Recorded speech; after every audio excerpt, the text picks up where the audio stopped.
Hello students, today we will discuss about conductometric titrations. Titrations in which conductance measurements are made use of in determining the endpoint of reactions are called conductometric titrations. And the conductance is mainly due to the movement of ions in the solution. And the endpoint or equivalence point of the reaction is determined graphically. For this purpose, we required conductometer bridge, and a schematic representation of conductometer is here. It consists of conductivity bridge and conductivity cell. The analyte or the solution whose concentration to be known has taken in this conductivity cell and titrant in this burette. To determine the endpoint of the reaction, we require the conductance of this analyte solution after the addition of titrant into it. For this purpose, the titrant is added from a burette into a measured volume of the solution to be titrated, which is taken in a conductance cell, and the conductance readings corresponding to the various additions of titrant has noted down. Later, we will plot a graph conductance versus value. We get the two linear curves, and the point of intersection of these two linear curves will give the end point or the equivalence point of the reaction. But the shape of these linear curves are different for different types of titrations. Here we will take one example of titration, that is the titration of strong acid versus strong base. Here I am taking HCl versus NaOH.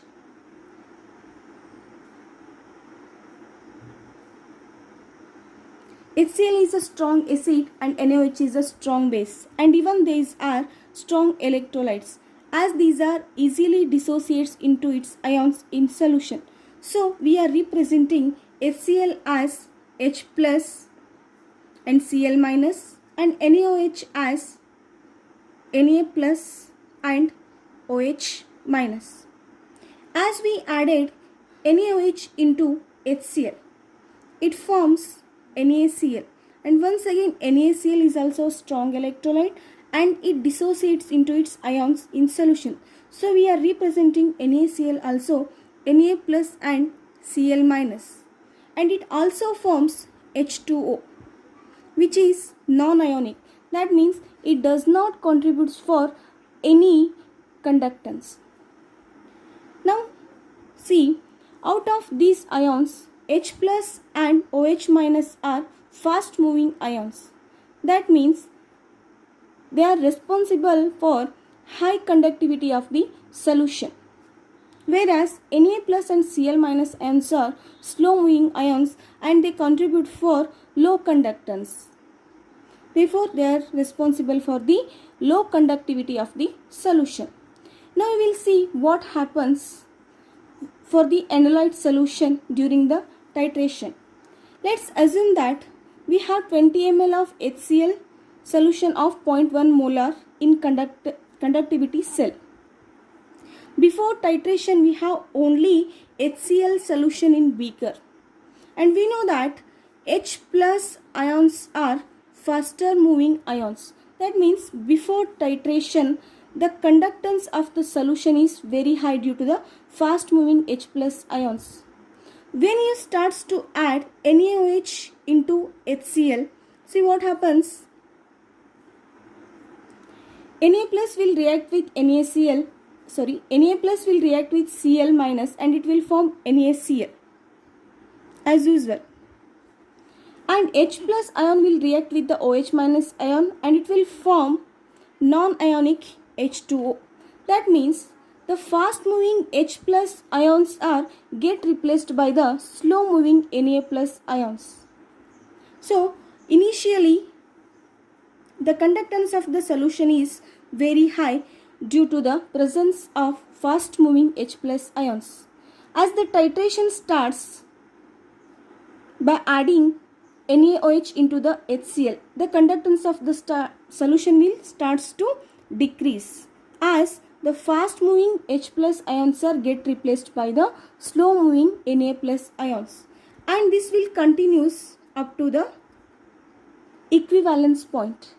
The equivalence point is the point at which the complete neutralization of HCl will takes place by the NaOH, and this is the least conductance that we get, because all the fast moving H plus ions are get replaced by the slow moving Na plus and Cl minus ions. After reaching the equivalence point, the sudden increase in conductance will occur. This is due to, at equivalence point, all H plus ions are get replaced by the Na plus ions, but after the addition of NaOH, once again the fast moving ions, that is OH minus ions, will starts to accumulate in the analyte solution. Due to this fast moving ions, once again the conductance of the solution will starts to increase, and we will get a graph like this. And the point of intersection of these 2 points will give the end point of the reaction. Just see, the first curve indicates the replacement of fast moving H plus ions by the slow moving Na plus ions, and the second curve indicates the addition of or the accumulation of fast moving OH minus ions in the solution, and the point of intersection of these 2 curves will give the end point. And this is about the titration of strong acid versus strong base. We will take one more example, that is titration of weak acid versus strong base. We will take the example of acetic acid versus NaOH. Before going into the titration, we need to know some important points. Acetic acid is a weak acid, that means it will not easily dissociate. But NaOH is a strong base and it can easily dissociate into its ions. When acetic acid will react with sodium hydroxide, it will form sodium acetate as well as water molecule. But as usual, acetic acid is a weak acid, it will not dissociate easily, so we are writing acetic acid as CH3COOH only, that means in molecular form. And NaOH is a strong base, so we can write it as Na plus and OH minus. And we know that even sodium acetate is also a strong electrolyte, so we can also write it as a CH3COO minus plus Na plus, that is in ionic form. And once again you can see that it will form one more water molecule which is non-ionic, that means it will not contribute for any conductance. And we have Na plus ions which are slow moving ions, and they are responsible for the low conductivity of the solutions, whereas we have OH minus ions which are fast moving ions and they will contribute for the high ionic conductivity. Now see what happens during the titration.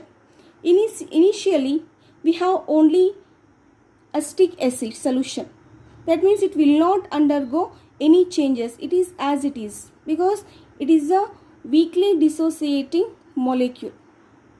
But when you add NaOH solution into the acetic acid, it will form the sodium acetate.